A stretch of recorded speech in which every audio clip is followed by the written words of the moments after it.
Hi, my name is Saif I, and this video is a quick summary of myths at medical school. So getting straight into it, the first one is that you have to be a straight A student to be at medical school. This isn't true, and this isn't actually true for me. In terms of medical school, I feel like if you persevere and actually want to get in, you can. There's different routes to get into as well. I've made a previous video on this last year, but in essence, you've got standard entry, you've got the foundation years, you've got graduate entry, you've also got transfer schemes. I believe Newcastle and St George's have had these before, and I think also Bradford does a clinical science course that also allows for transfer to Leeds University for medicine. But essentially, again, what I'm trying to say is that there's many routes into medicine and you can work on your strengths, though sometimes it might take a bit longer than sort of traditionally. Even when it came to succeeding at medical school, there are obviously a lot of students that have straight A's and A stars, though of course in medicine I feel like it's the work that you put in that determines whether or not you actually succeed on the course. And to be honest, I feel like coming in with really good grades can put you in a false sense of security. So I know a lot of people initially started getting bad grades because they sort of thought they can breeze through it, potentially because they could have done that at A level. But once you get to university, that's not true. It's pretty much what you get in is what you get out. Another myth is that medical students don't really have a social life, or they're too busy to actually have a good functioning social life. Again, this isn't true. Based on my first 2 years, I guess that's all I can speak from at the moment.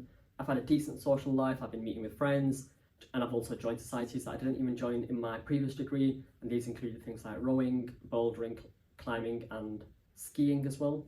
I'm not gonna lie, I hadn't even skied before I went last year with my friends, and that was over the Easter holidays, close to the exams. But again, just because you're in the holidays doesn't necessarily mean that's revision time. It's also sort of time to relax and enjoy yourself a bit as well. Another myth is that medical school is sort of constant stress.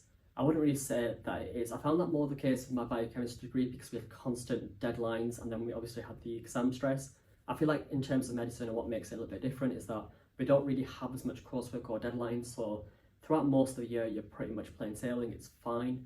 As long as you understand what you're going through, you're okay.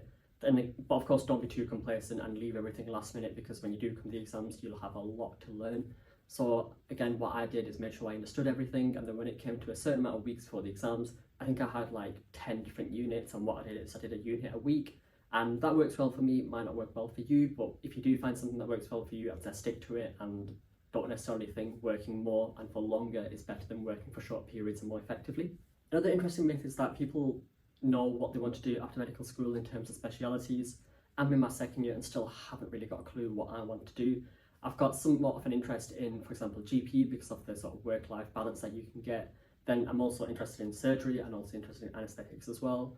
So I think through third year and onwards, once I get more exposure to different specialities, I'll actually be able to form an opinion on what I actually want to do. But I mean, I've got many years before that, so I'm not really stressing about that. So if you're in the process of applying to a medical school, know you want to be a doctor, but don't know what specialty, I wouldn't even stress about it. An interesting myth about medical schools as well is that the first year doesn't count. This can be the case in different degrees, that the first year you just have to pass it to get into the subsequent years, but then the first year doesn't actually count towards your sort of weighting for your degree. For me, I believe first year is like 12.5%, which still is a decent amount towards your score. I think it was like 12.5% for the first and second year, and then 25% for the 3 years onwards. My point is, for medical schools, at least for mine, the first year actually does count. Moving on, another sort of myth is that medical school is essentially just memorising a lot of information. While there is a lot of actual memorisation in terms of procedures and concepts, you actually have to be able to apply these as well. So this is quite important in terms of OSCEs. It's all good knowing exactly what you need to do, but then doing it is a different story. Again, knowing that you need to sort of feel around the back, that's fine, that's very easy to remember, but then actually being able to feel around the back correctly is another sort of skill that you'd have to have, and that's something you'd get through actual hands-on practice. Even when it came to written exams as well, it wasn't a case of just memorising a lot of information. Though I'm not going to lie, memorising information is very handy, and there's a lot of information that you do need to retain, but then being able to apply that correctly for exams is very important. Another myth is that medical school is very competitive and everyone's competing against each other. So in medical schools, you are sort of ranked against each other, and we have sort of deciles. Most people don't actually take that very serious. You'll get some people that do take it seriously, and fair enough, if that's what they want to get in the top sort of decile, that's fine. But I feel like the sort of myths that everything is very competitive, people are sort of competing with each other or not helping each other, sort of hoarding resources, isn't very true. People actually, like on any of the course, want to help each other as well, because they recognise there's a lot to do and a lot of stress when you don't know what to do. Another myth that I saw, which couldn't be further from the truth, is that medical students don't make mistakes. We make so many mistakes, and I'm not just speaking for me, at least I hope not.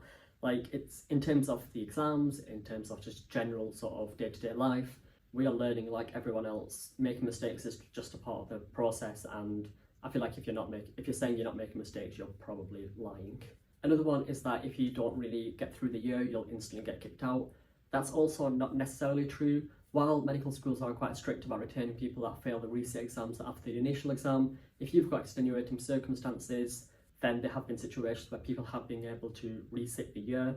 The sort of tutors and the staff members do recognise that, you know, you have a life outside of medicine. If you've got a situation that's not helped you sort of perform to your best, they'll know that and they'll keep that in mind. I hope this video has been helpful and I hope it has debunked some myths. Thank you for watching, and I'll see you in the next video.